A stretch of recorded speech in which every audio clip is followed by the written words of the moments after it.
عزیز دوستو، اللہ تعالیٰ نے قرآن حکیم میں نبی پاک صلی اللہ علیہ وسلم کی عظمتوں کو، شانوں کو اور بلندیوں کو بیان فرمایا، اور حضور کی مختلف صفات کا تذکرہ فرمایا۔ قرآن پاک میں ارشاد فرمایا کہ یا ایھا النبی انا ارسلناک شاہدا ومبشرا ونذیرا، اے غیب کی خبریں دینے والے محبوب علیہ السلام، ہم نے آپ کو گواہ بنایا ہے، خوشخبری دینے والا بنایا ہے اور ڈر سنانے والا بنایا۔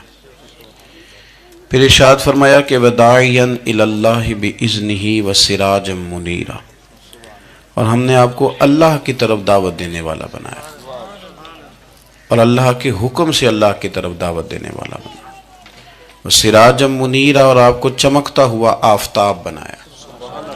نبی پاک صلی اللہ علیہ وسلم کی ہر شان ہی وراء الورا ہے، لیکن یہ جو حضور کی صفت مبارکہ ہے نا، داعیا الی اللہ کی، کہ حضور لوگوں کو اللہ کی جانب دعوت دیتے۔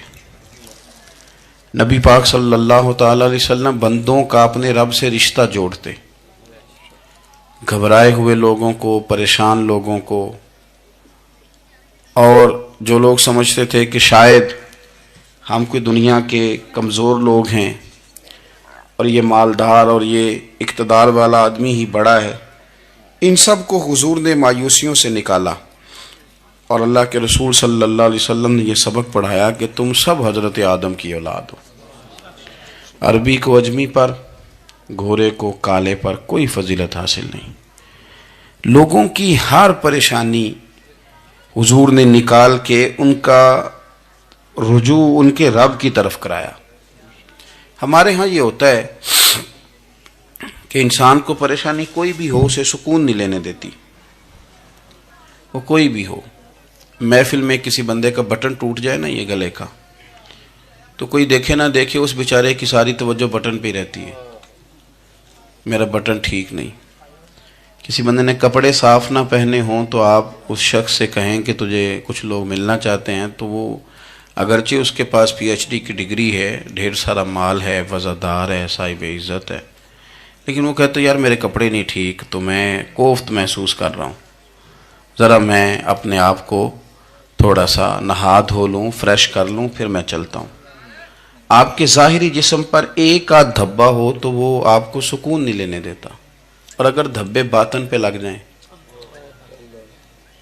بہت سارے دھبے ہیں جو باطن پہ ہوتے ہیں، مجھے جان لو، مجھے پہچان لو، میرا بھی کوئی نام ہے، میں بھی کچھ ہوتا ہوں، یہ بھی ایک دھبا ہے، ایک مصیبت ہے۔ اور میری عزت کرو، مجھے بھی کسی طریقے سے کسی نشست پہ جگہ دو، یہ بھی ایک دھبا ہے۔ یہ ہمارے ہاں، ہمارے ملک کے اندر سیاستدانوں سے لے کر مذہبی لوگوں تک الا ماشاءاللہ پروٹوکول کا ایک مزاج آیا ہے کہ بھی بڑی دشواری پیدا کرتا ہے عام لوگوں کے لیے، بڑی آزمائش میں لوگ آ جاتے ہیں۔ حسد کر لینا، کسی بندے کی نعمت کو دیکھ کے جلنا، یہ بھی آپ کو بڑا بے سکون رکھتا ہے۔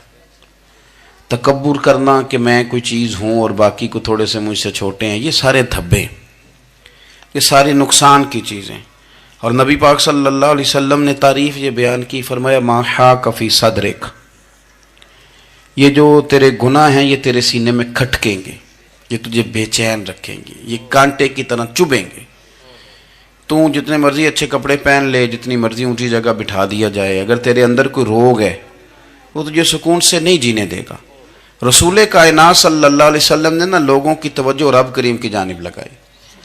حضور نے لوگوں کو بتلایا کہ تمہارا رب نا عاجزی کو پسند کرتا ہے، تمہارا رب سادگی کو پسند کرتا ہے، تمہارا رب انسانوں سے پیار کرنے والے کو پسند کرتا ہے۔ حضور سید عالم صلی اللہ علیہ وسلم نے ہمیں یہ سبق پڑھایا کہ زیادہ باتیں کرنے والے کو نہیں، اللہ سچ بولنے والے کو پسند کرتا ہے۔ بہت اونچے اور لمبے چوڑے دولت والے اور مالدار آدمی کو نہیں، بلکہ جو آدمی دیانتداری سے زندگی گزارے، رب اس کو زیادہ محبوب رکھتا ہے۔ تو ہماری یہ جتنی بھی آزمائشیں ہیں، میلاد والے محبوب صلی اللہ علیہ وسلم نے نا یہ ساری ہماری دور فرما دی، ساری۔ اب دیکھیں ہمارے ہاں ایک بیماری ہوتی ہے، وہ تکبر کی بیماری ہے، اور وہ صرف مالدار کوئی نہیں ہوتا، بلکہ حضرت سعدی شیرازی فرماتے ہیں کہ میں نے بہت سارے جھکے ہوئے لوگوں میں تکبر دیکھا ہے. جو بڑا میٹھا بولتے ہیں نا، کئی دفعہ کہتے ہیں جی کیا بات ہے جی، سبحان اللہ، ماشاء اللہ، بڑا میٹھا بولتے ہیں، تو یہ نہیں میٹھا نہیں بول رہے ہوتے، یہ آپ کو شیشے میں اتار رہے ہوتے ہیں. آپ نے کسی کی تعریف کرنی ہے تو پشت کے پیچھے کریں، وہ اصل تعریف ہے. آپ کوئی ایسا کام نہ کریں جس سے چھلکے لفظوں میں کہ میں نے کسی کو بنایا ہے. اس سے نا آپ کو خود محسوس ہوگا کہ میں حقیقت پہ زندگی نہیں گزار رہا، میں تو کوئی اداکاری کر رہا ہوں. اور جو لوگ کہتے کچھ اور ہیں کرتے کچھ اور ہیں تو وہ خود بڑے پریشان رہتے ہیں. وہ جانتے ہیں کہ یار یہ میں کہاں الجھ گیا ہوں. تو بھائی یہ جو بہت زیادہ ہمارے دلوں کے اندر چیز ہے، اور یہ ہر مقام پر بہت سارے لوگوں کو یہ چیز حاصل ہے. میں دیکھتا ہوں کہ درجہ بدرجہ ان چیزوں کا شمار ہے. کچھ کا خیال ہے کہ میری ڈگری زیادہ ہے، اور کچھ کا خیال ہے کہ مجھے عقل زیادہ ہے. کچھ کا خیال ہے کہ میری شہرت زیادہ ہے، تو کچھ کا خیال ہے کہ میری دولت زیادہ ہے.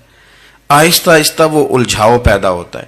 کسی کا کچھ نہیں جاتا، وہ خود آدمی بے چین رہتا ہے. حال دیکھیں نا، یہ میری طرح کو بندہ آ جائے نا محفل میں، جس کو عادت ہے اسٹیج پہ بیٹھنے کی، اچھے لوگوں کی، بزرگوں کی، سادات کی بات نہیں کرتا، تو اس کو کبھی بیچارے کو پیچھے بیٹھنا پڑ جائے نا، تو وہ گردن اونچی کر کر کے نقیب محفل کو دکھاتا ہے کہ میں آ گیا، کسی طریقے مینوں بھی ساتھ لے کے، بے چین رہتا ہے. اور اگر اسے سکون حاصل ہو کہ بھئی حضور کی محفل میں بیٹھنا ہے، جہاں جگہ مل گئی وہیں پہ ٹھیک ہوں، اور وہ سکون کے ساتھ. دیکھو اس محفل کا مہمان خصوصی میں نہیں، حضرت بزرگ تو سرپرستی کاری رہے ہیں، میں نہیں. اس محفل کا تو مہمان خصوصی وہ بندہ ہے جس نے محفل سے پہلے یہاں جھاڑو دیا ہے، جس نے یہاں دریاں بچھائی ہیں، جس بیچارے کی فوٹو بھی کوئی نہیں آئی، وہ مہمان خصوصی ہے. اور اس محفل کا تو وہ مہمان خصوصی ہے جو چپ کر کے کہیں کونے میں بیٹھا ہے، اس کو کوئی دلچسپی نہیں کہ کوئی مجھے بھی جانے گا، کوئی مجھے بھی پہچانے. اسے تو اتنا پتہ ہے کہ میں اپنے پیارے حبیب کی تعریف سننے کے لیے آیا ہوں. آپ اپنے اس طرح آپ کا ذوق دوبالا رہے گا اگر آپ عاجزی کے ساتھ، انکساری کے ساتھ، رب رسول کی رضا کے لیے کسی جگہ بھی آپ اپنے آپ کو سیٹ کر لیں گے تو ماحول آپ کا ٹھیک رہے گا. ورنہ آپ الجھاؤ کا شکار ہیں، ورنہ آپ پریشان ہیں، ورنہ آپ تکلیف میں، ورنہ آپ آزمائش میں. بخاری شریف میں حدیث ہے، قاضی ایاز مالکی رحمۃ اللہ علیہ نے بڑی تفصیل سے لکھی ہے. راوی حضرت انس بن مالک ہیں. ایک بندہ بڑی دور سے آیا نبی پاک صلی اللہ علیہ وسلم کی زیارت کے لیے، بڑی دور سے. عرب کے جو سردار ہوتے تھے ان کے بڑے ناز نخرے ہوتے تھے. وہ خیر آج بھی ہیں، پروٹوکول کا ماحول آج بھی، یعنی وزیر صاحب کے آگے دو چار گاڑیاں نہ ہوں تو ان کو مزہ ہی نہیں آتا. پولیس والے آگے پیچھے بھاگیں تو حالانکہ ان کو نہیں پتا کہ جو پولیس والے آگے پیچھے بھاگ رہے ہیں نا، یہ حکومت بدلی تو گرفتار کرنے بھی انہوں نے آنا ہے. لیکن وہ بڑا مزہ آتا ہے جب لوگ گاڑی کے پیچھے بھاگتے ہیں. کیا بات ہے جناب، بڑی بات. اور ہماری طبیعتوں میں پتہ نہیں کون سی، یہ پیسے پھینکنے والے دوست مجھ سے ناراض نہ ہو جائیں، لیکن میں اکثر سوچتا ہوں کہ یار یہ کس طرح کا کام ہے کہ پہلا کھلارنے پھر آپ ہی اکٹھے کرنے. تو آپ اکٹھے دے دیں جس کو دینے ہیں، ختم ہو جائے بات. یعنی وہ محفل میں نا گپ شپ ہو رہی ہوتی ہے، اکٹھے کرنا لے، پان دینا لے، کس چکر میں پڑ گئے. حضور غوث اعظم رضی اللہ تعالیٰ عنہ کی محفل میں شیخ یحییٰ نجار جایا کرتے تھے تو وہ کہتے تھے کہ ہم وہاں گنتے تھے آج کتنے بندوں نے توبہ کی، تو ہم سے گنے نہیں جاتے تھے، اتنے لوگ توبہ کرتے تھے. بزرگوں کی محفلوں میں توبہ کرنے والے گنے جاتے تھے، ہماری محفلوں میں پیسے گنے جاتے ہیں اور وہ پرچیاں دی جاتی ہیں. ایسا نہ کریں، اس سے گھٹن پیدا ہوتی. اور پھر جو نوٹوں والے ہوتے ہیں وہ فرنٹ سیٹوں پہ آ جاتے ہیں. بہت سارے غریب سوچتے ہیں کہ میرے پاس بھی اگر کرارے نوٹ ہوتے تو میں بھی آگے ہوتا. تو کم از کم یہ جو میلاد کی محفل ہیں ان میں تو سب کو ایک جیسا رہنے دے، یہاں تو امیر غریب کا فرق نہ ہو، اس کو تو مہربانی کریں. تو نبی پاک صلی اللہ علیہ وسلم کی خدمت میں وہ شخص بڑی دور سے آیا. تو عرب کے بادشاہوں کا مزاج تھا، پروٹوکول بڑا چاہتے تھے. ان کا تو یہ طریقہ تھا کہ حکمرانی کرنی ہے جیسے بھی ہو. اگر کسی غلام نے دھوپ میں بندھا رہ گیا، اونٹ اور چھاؤں میں نہیں باندھا تو درے مارتے تھے، اور اگر اس نے کھول کے باندھ دیا تو پھر بھی مارتے تھے. کہتے تھے اتنا سیانا ہو گیا تو انہیں پوچھا ہی نہیں، خود بخود ہی باندھ دیا. وہ شخص حضور کی بارگاہ میں آیا اور بہت سارے لوگوں کے پاس کیونکہ وہ جاتا تھا اپنے سربراہ کا پیغام لے کے، تو وہ کانپ رہا ہے جب حضور کی بارگاہ میں گیا، ڈر رہا ہے. اب ذرا بات کو سمجھنا، نبی پاک صلی اللہ علیہ وسلم نے اس سے فرمایا کیوں ڈرتے ہو؟ سادہ آدمی ہے، دیہاتی ہے، بدو ہے. اللہ کے رسول نے تھپ کی دی. کیوں ڈرتے ہو؟ تو کہتے حضور مجھے آداب نہیں آتے اور مجھے ڈر آتا ہے، کوئی بات اگر ایسی ہو گئی آپ مدینے کی حکومت کے سربراہ ہیں تو کہیں آپ ناراض نہ ہو جائیں. حضرت انس بن مالک فرماتے ہیں بات کہاں کی تھی، پہنچ کہاں گئی. جب اس نے یہ کہا نا کہ آپ تو حکومت کے سربراہ ہیں، کہیں کوئی غلطی نہ مجھ سے ہو جائے، تو نبی پاک کی آنکھوں میں آنسو آ گئے. حضور رونے لگے اور نبی پاک صلی اللہ علیہ وسلم فرمانے لگے نہ بھائی تو کسی حکومت کے سربراہ کے پاس نہیں آیا، نہ تو اس بیٹے کے پاس آیا ہے جس کی ماں گوشت کے خشک ٹکڑے کھا کے بھی گزارا کر لیتی. میں تو ایک غریب ماں کا بیٹا ہوں.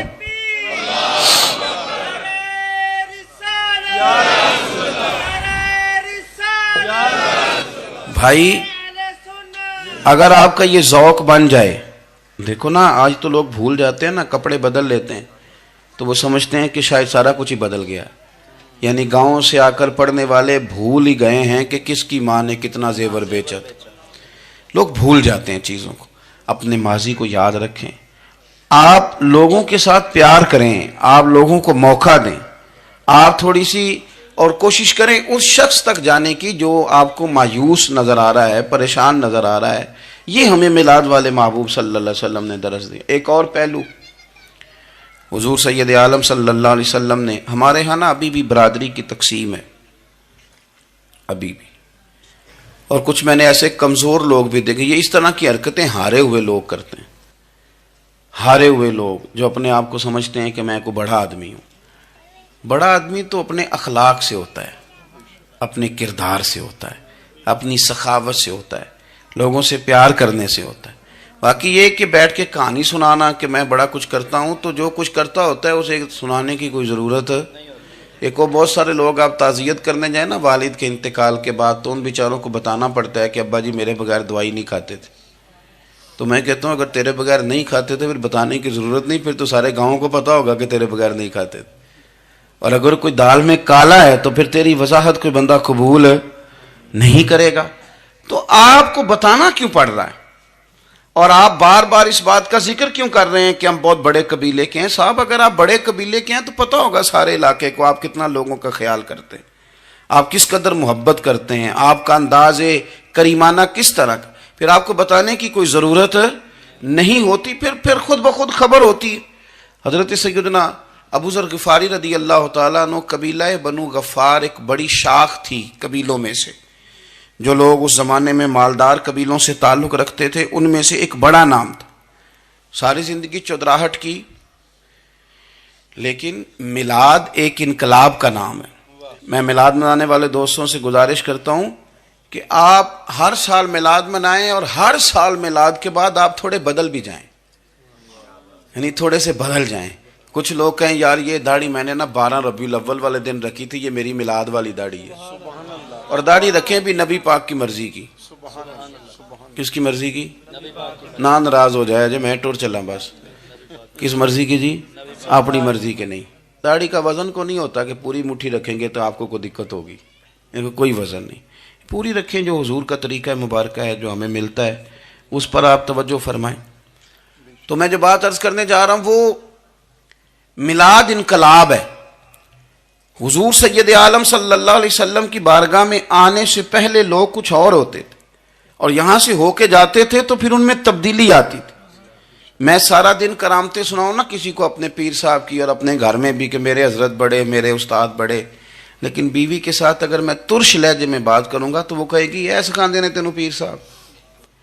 دوست کہیں گے یہ سکھاتے ہیں آپ. تو آپ کی کہانیاں نہیں چلتی، آپ کا کردار چلتا ہے. حضرت ابو ذر غفاری رضی اللہ تعالیٰ عنہ فرماتے ہیں چونکہ میں چودھری تھا، سیدنا بلال حبشی رضی اللہ تعالیٰ عنہ کے پاس میں بیٹھا تھا. کسی بات میں بات آگے بڑھی اور بڑھتے بڑھتے بات شکرنجی تک چلی گئی. رائے کے اختلاف نے باتوں میں تلخی پیدا کر دی اور جب تھوڑے لفظ اور تیز ہوئے تو میں نے انہیں کہہ دیا چپ کر، تو ابشن کا بیٹا ہے. کس کے بیٹے تھے حضرت بلال؟ کہتے ہیں جب انہوں نے مجھے کہا تو میرا دل بڑا ٹوٹا، لیکن میں نے ارادہ کیا کہ میں نے حضور کی بارگاہ میں نہیں عرض کرنی. اب ہر بات کی ہم حضور کی بارگاہ میں شکایت کریں. لیکن میں جا کے مسجد میں بیٹھا اور جب سرکار آئے نا، ارادہ نہیں تھا کہ عرض کروں گا، لیکن حضور کا چہرہ دیکھا تو دکھ میرا خود ہی تازہ ہو گیا. رونے کا بھی تو تب ہی مزہ آتا ہے نا کوئی اپنا ملے تو. فرماتے ہیں کہ میرے آنسو نہ بغیر اختیار کے چھلک پڑے اور میں کھل کے روئے, کھل کے. قربان جاؤں محبوب کے بھی حضور نے پاس نہیں بلایا بلکہ نبی پاک اٹھ کے خود میرے پاس آئے اور مجھے کندھوں سے پکڑ کے سینے سے لگایا, اور جب میں کھل کے رو لیا تو حضور میرے آنسو پوچھنے لگے. کچھ شعر ایسے ہوتے ہیں جو کسی نے کہے ہوتے ہیں اور کہنے والا جو ہوتا ہے وہ صاحب حال ہوتا ہے, تو اس میں کچھ خوبصورتی زیادہ ہی ہو جاتی ہے. ایک پنجابی کے شاعر ہمارے گجرات میں گزرے, بزرگ تھے, ان کا ایک شعر ہے, وہ کہتے ہیں ایک واری میری آنکھیاں چوں اونا نے اتھرو پونجے سن, ایک واری میری آنکھیاں چوں اونا نے اتھرو پونجے سن, ہن تے چسکا پہ گیا رونے دا. ایک واری میری آنکھیاں چوں اونا نے اتھرو پونجے سن, ہن تے چسکا پہ گیا رونے دا تے ہر ویلے آہو زاری دا. تو میں روز رونے لگا ہوں, مزہ ہی بڑا آیا ہے جب سے محبوب نے چپ کرانا شروع کیا میرے عزیز. اور پھر حضرت بلال حبشی رضی اللہ تعالیٰ عنہ چونکہ حضور کے غلام تھے اور انہیں پتہ تھا کہ سرکار میری ناز برداری کرتے ہیں, حضور نے چپ کرایا. فرمایا کیوں روتے ہو؟ تو عرض کرنے لگے یا رسول اللہ صلی اللہ علیہ وسلم, اگر میں حبشن کا بیٹا ہوں تو میری تو غلطی کوئی نہیں نا, یہ تو تقسیم اللہ کی ہے نا. الذی خلقک فسواک فعدلک فی ای صورت ما شاء رکبک, جس طرح وہ چاہتا ہے جس کو چاہتا ہے اس طرح کی اس کی صورت بنا دیتا ہے. تو مجھے حبشن کا بیٹا کہا جاتا ہے, میری غلطی کیا ہے؟ حضرت بلال نے بھی نہیں بتایا کس نے کہا, لیکن نبی پاک صلی اللہ علیہ وسلم نے کیا فرمایا. امام یوسف صالحی نے لکھا ہے, ذرا غور کرنا بات پر, تسلیاں لوگ اور رنگ میں بھی دیتے ہیں پر یہ تسلی بڑی انوکھی ہے. حضور فرمانے لگے بلال اگر تو حبشن کا بیٹا ہے تو پریشان کیوں ہوتا ہے؟ کالے رنگ والی ماں کا بیٹا ہے تو پریشان کیوں ہوتا ہے اگر تیری والدہ کا رنگ کالا ہے تو؟ عرض کی حضور آپ کیا فرمانا چاہتے ہیں؟ تو سرکار فرمانے لگے میں دو ماؤں کا بیٹا ہوں, ایک جناب آمنہ جنہوں نے مجھے پیدا کیا اور ایک حضرت ام ایمن جنہوں نے میری پرورش کی, مجھے بڑا کیا. حضور فرمانے لگے میری ماں آمنہ کا رنگ گورا تھا اور میری ماں ام ایمن کا رنگ کالا ہے. تو فرمایا اگر تجھے کسی نے کالے رنگ والی ماں کا بیٹا کہا تو اسے کہہ دینا مدینے والے محبوب کے بھی تو ایک والدہ کا رنگ کالا ہے, تو کہہ دینا. حضرت بلال کہتے ہیں کہ وہ اس طرح کی تسلی تھی, طفل تسلیاں نہیں جس طرح کی ہمیں دی جاتی, وہ اس طرح کی خوبصورت تسلی تھی کہ اس کے بعد میرا دل ایسا ٹھنڈا ہوا, پھر کسی کا تانا نہیں رہا, پھر کسی کی تکلیف نہیں رہی. رسول پاک صلی اللہ تعالی علیہ وسلم نے یہ جو آج تقسیم ہے ہمارے ہاں اونچ نیچ کی, چھوٹے بڑے کی, ذات برادری کی, حضور فرماتے ہیں میں نے پاؤں کے نیچے رکھ کے کچل دی, اب اس کا کوئی سٹیٹس نہیں رہا, اب یہ کوئی معاملہ نہیں.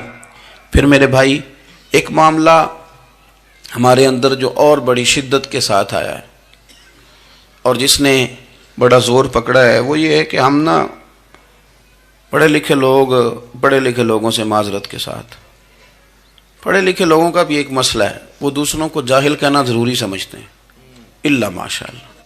میں اکثر کہتا ہوں کہ یہ تو آسان کام ہے نا, آپ نے کہہ دیا جاہل نہیں جی سارے پنڈ والے, یہ تو بڑا آسان کام ہے, تو جان چھڑانے والی بات ہے.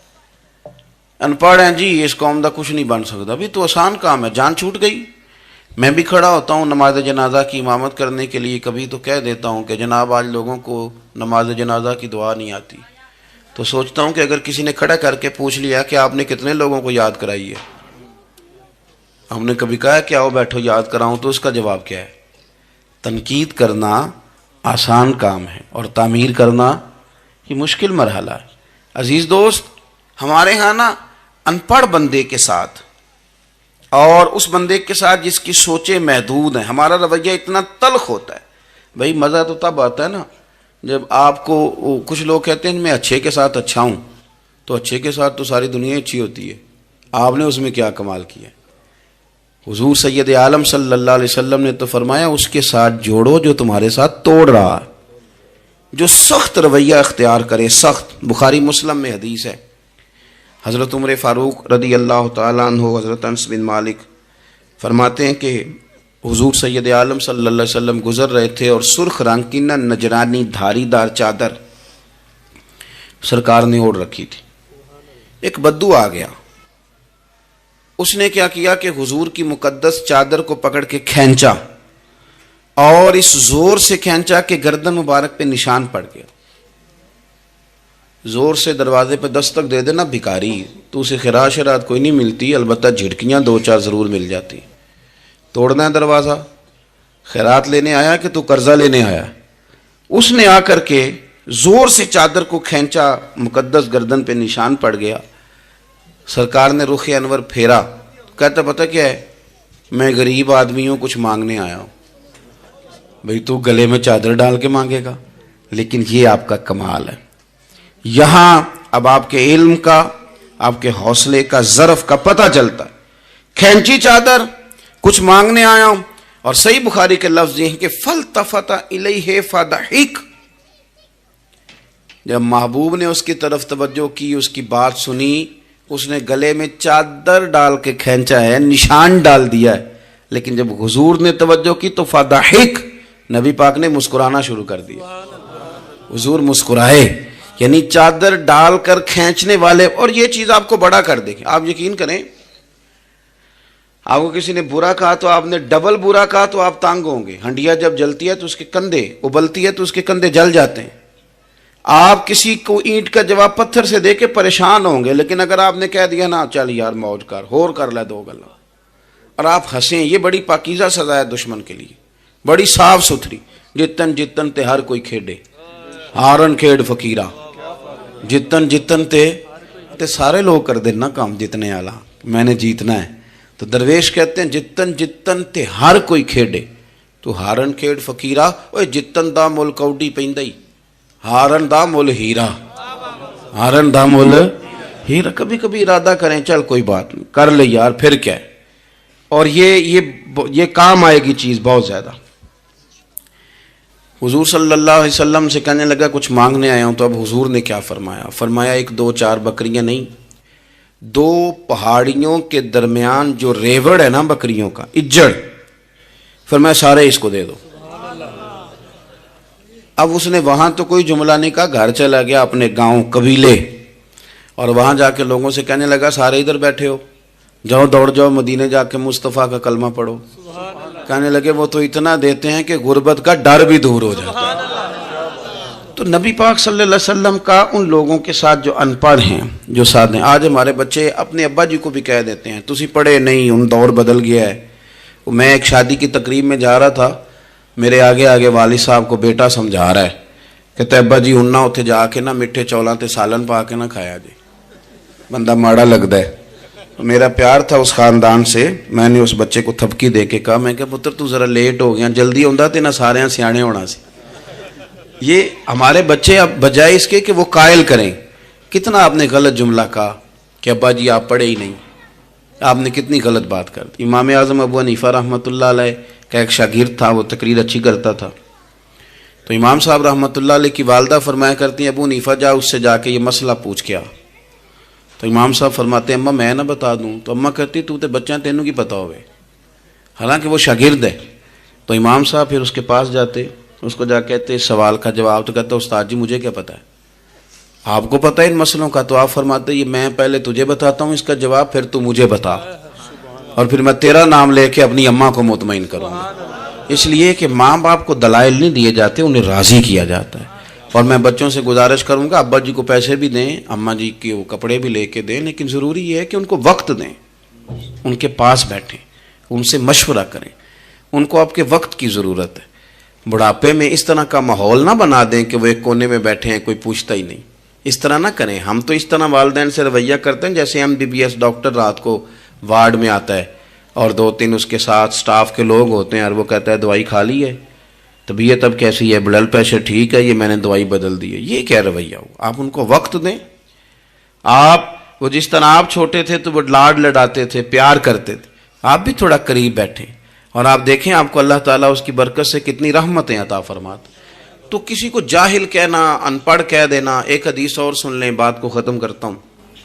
اس کو قاضی اعجاز رحمۃ اللہ علیہ نے شفا شریف میں لکھا ہے، ایک بدو حضور کی بارگاہ میں آیا اور اس نے آ کے کچھ مانگا، اللہ کے پیارے حبیب صلی اللہ علیہ وسلم کی بارگاہ میں مانگا جہاں ایک مانگنے پر دریا بہا دیے جاتے ہیں۔ دریا بہا دیے ہیں، در بے بہا دیے. یہ در الگ ہے اور بے بہا الگ ہے. پھر یہ شعر صحیح سمجھ میں آئے گا آپ. تو حضور سید عالم صلی اللہ علیہ وسلم تو جس کو دیتے تھے پھر اس کی کئی نسلیں کھاتی تھی، ختم نہیں ہوتا تھا. اس نے بھی کچھ مانگا، حضور نے کچھ دیا، لیکن ابھی اسے آداب نہیں نہ آتے تھے. پہلے آداب سکھائیں پھر کسی کو بے ادب کہیں، لیکن بغیر آداب سکھائے لوگ لوگوں کو بے ادب کہہ دیتے. یہ انداز ٹھیک نہیں. اس نے کچھ مانگا، حضور نے دیا. چونکہ آداب نہیں آتے تھے، نہ آشنا تھا، تو کہنے لگا معاذ اللہ ثم معاذ اللہ نقل کفر کفر نہ باشد. کہنے لگا میں تو بڑی تعریف سن کے آیا تھا، آپ نے تو کچھ بھی نہیں دیا. حضرت عمر فاروق نے تلوار نکال لی، فرمایا اس بے ادب کی گردن اڑاؤں گا. حضور نے فرمایا عمر ٹھہر جا ذرا، جلدی نہ کر. سرکار اسے گھر لے گئے. جتنا دیا تھا نا اس سے ڈبل دیا، پھر جتنا ہو گیا تھا اس سے بھی ڈبل دیا. تیسری دفعہ حضور دینے لگے تو کہنے لگا یا رسول اللہ بس کریں، میں نے تو طوفان کے اندر بھی ہوا اتنی تیز نہیں چلتے دیکھے جتنی آپ کی سخاوت تیز چلتی ہے. کریم رسول صلی اللہ تعالی علیہ وسلم نے فرمایا یہی بات باہر جا کے میرے صحابہ سے بھی کہہ دو گے؟ حضور کہہ دوں گا. فرمایا جب تم نے کہا تھا نا نہیں دیتے تو ان کے دل ٹوٹ گئے، جب تم کہو گے نا بڑا دیتے ہیں تو ان کے کلیجے ٹھنڈے ہو جائیں گے. وہ باہر آیا، آ کر کے کہنے لگا میرے رسول پاک علیہ السلام کے مقدس غلاموں، میں نے تو طوفان میں بھی ہوا اتنی تیز نہیں دیکھی جتنی کریم کی سخاوت تیز ہے. پیارے حبیب صلی اللہ تعالی علیہ وسلم تو کمال کر دیتے ہیں. اب صحابہ خوش ہو گئے. میرے نبی پاک صلی اللہ علیہ وسلم نے ہماری تربیت فرمائی کہ ہم نے کس طرح کا رویہ ایسے لوگوں کے ساتھ اختیار کرنا ہے. حضور فرمانے لگے عمر اگر تم اس سے پہلے قتل کر دیتے جو اس نے کہا تھا تو یہ دوزخ میں جاتا، اور اب جو کہہ رہا ہے اس پر مرے گا تو رب اسے جنت عطا فرمائے گا. حضور فرمانے لگے عمر میری اور تمہاری یعنی میری اور میری امت کی مثال اس آدمی کی مثال کی طرح جس کی اونٹنی بھاگ گئی تھی، ناک سے نکیل نکل گئی تھی. بہت سارے لوگ آئے اسے پکڑنے کے لیے، ہاتھوں میں نیزے تھے، ڈنڈے تھے، تلواریں تھیں، پر وہ کسی کے قابو نہ آئی. زخمی ہو گئی پر کسی کے قابو نہ آئی. حضور فرماتے ہیں پھر اس کا اپنا مالک آ گیا. اس نے تھوڑا سا چارہ اٹھایا، میری طرف دیکھیے گا جی، چارہ اٹھایا، اونٹ اس نے اس کو تھپکی دی، بغیر کسی کی مدد کے ناک میں نکیل ڈالی. پھر اونٹنی پر سوار ہوا اور کہنے لگا لوگوں تم نے میرے جانور کو بڑی تکلیف دی، اونٹنی میری ہے، اسے سنبھالنے کا طریقہ بھی مجھے ہی آتا ہے. گویا حضور فرما رہے ہیں عمر یہ امت میری ہے تو اسے کس طرح سنبھالنا ہے یہ طریقہ بھی مجھے ہی آتا ہے. ان کی کہاں کس بنیاد پر کس رنگ میں تربیت کرنی ہے یہ میں جانتا ہوں. ہمیں اگر ہماری زندگی انصاف والی ہو، عاجزی والی ہو، اطمینان والی ہو، عاجزی بھی دل کا نام ہے، اطمینان بھی دل کا نام ہے. بہت سارے گردنیں جھکانے والے بھی عاجز نہیں ہوتے. اپنے دل سے تہیہ کر لیں کہ میں کسی شخص کو بھی اپنے سے چھوٹا نہیں جانتا، کمزور نہیں جانتا. میں کسی شخص کے بارے میں بھی یہ رویہ نہیں رکھتا کہ یہ کوئی برا ہے. اگر کہیں ضرورت پڑے تو کسی کی اصلاح کریں. اگر وہ اصلاح قبول نہ کرے اور آپ کو محسوس ہو کہ یہ معاملہ آپ کے بس میں نہیں تو پھر بھی اس کے لیے دعا کریں. کسی کونے میں جا کر کے تنقید کرنے کی اجازت نہیں ہے. اپنے آپ کو سمیٹیں، سوچوں کو بکھرنے سے سمیٹیں، اچھا سوچا کریں. جو لوگ اچھا سوچتے ہیں وہ صحت مند رہتے، ان کی سوچیں تازہ رہتی. آپ ہر ایک کے بارے میں خیر کا رویہ اختیار کریں اور مثبت پہلو تلاش کریں. آپ مثبت پہلو، ہر وقت تنقید کرنا. میں ایک محفل میں بیٹھا تھا، بات میری ختم ہو گئی تو ایک نعت خواں نے بڑا اچھا شعر پڑھا. ہم بڑی اس بات کی تردید کرتے رہتے ہیں کہ یہ طے کر کے اور پیسے لے کے اور یہ نہیں کرنی چاہیے چیزیں، لیکن یہ کہ یہ غلطی کس کی ہے؟ یہ اس عوام کی غلطی ہے جو ریٹ بناتی ہے، چیزیں خریدتی ہے. جو چیزیں آپ خریدیں گے نہیں بکیں گی بھی نہیں مارکیٹ میں. آپ خریدتے ہیں تو کوئی بکتا ہے نا. میری بات کی سمجھ آ رہی ہے؟ تو ہم یہ سارا کچھ ڈال دیتے ہیں. اب کیا ہوتا ہے کہ اتنی سونی محفل سجی ہوئی ہے لیکن اس میں بیٹھ کر لوگ حضور کی تعریف سننے کی بجائے یہ کہہ رہے ہیں اس نے 40,000 لیا ہے. تو آپ یہ اندازہ کریں کہ وہ جو بات ہمیں اس وقت مدینہ شریف لے کے جاتی، ہمارا عشق رسول تازہ کرتی، تو ہم نے وہاں کیا گھٹن پیدا کر دی یہ کہانیاں چھیڑ کے. کیوں دیتے ہیں آپ پیسے؟ کیوں اس طرح کے ریٹ آپ بناتے ہیں؟ پہلے آپ بناتے ہیں پھر اس کے بعد آپ تنقید کرتے ہیں. اب دیکھیں میں بھی بیٹھا تھا تو اس نے بڑا خوبصورت شعر پڑھا اور بڑی مزیدار بات کی, بڑا مزہ آیا. تو میں نے ساتھ والے سے کہا یار آج بڑے دنوں کے بعد سرور آیا. تو کہنے لگا انہیں 40,000 لے آ دے. میں انہوں کہا تو 10 منٹ کھلو جانا سی, مزہ تو لینے دیتا. اور پھر میں نے اسے کہا کہ یار بات سنو, کیوں دیتے ہو 40,000, اور اگر اس نے لیا بھی ہے نا تو آج جتنا مزہ آیا نا میرے خیال میں نا اس کا 40 نہیں 80 بنتا ہے. دیکھو نا اس نے ہمیں پہنچا کہاں دیا ہے. تو آپ مثبت لیں چیزوں کو, مہربانی کریں, اچھا سوچیں, اچھے رویے اختیار کریں. وہ کسی شاعر نے کہا تھا کچھ تو مجبوریاں رہی ہوں گی, یوں ہی کوئی بے وفا نہیں ہوتا. اچھی سوچ پیدا کریں, خوبصورت آپ اپنے آپ کو رکھیں. آپ کا فائدہ ہوگا, آپ اچھا سوچیں گے تو آپ کا نفع ہے.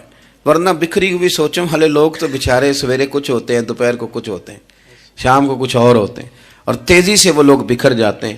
آپ یہ دیکھیں کہ آپ مست رہیں, آپ اپنے آپ کو پریم میں رکھیں, آپ اپنے آپ کو سکون میں رکھیں. کو تعریف کرے تو اس کی مہربانی, تنقید کرے تو اللہ بھلا کرے, لیکن آپ نے اپنی سوچوں کو ہمیشہ مجتمع رکھنا ہے. اللہ تعالیٰ آپ کو بہترین صلہ عطا فرمائے. محفلیں ہوتی ہیں حضور کے نام کی, لوگ تو ظاہر آتے جاتے رہتے ہیں, ہر ایک آدمی کی اپنی مشغولیت. آپ تشریف رکھیں گے, حضور کی ثنا خوانی ہوگی. اللہ تعالیٰ آپ سب کو جزا عطا فرمائے. آخر دعوانا جی آج اقبال ڈے. جی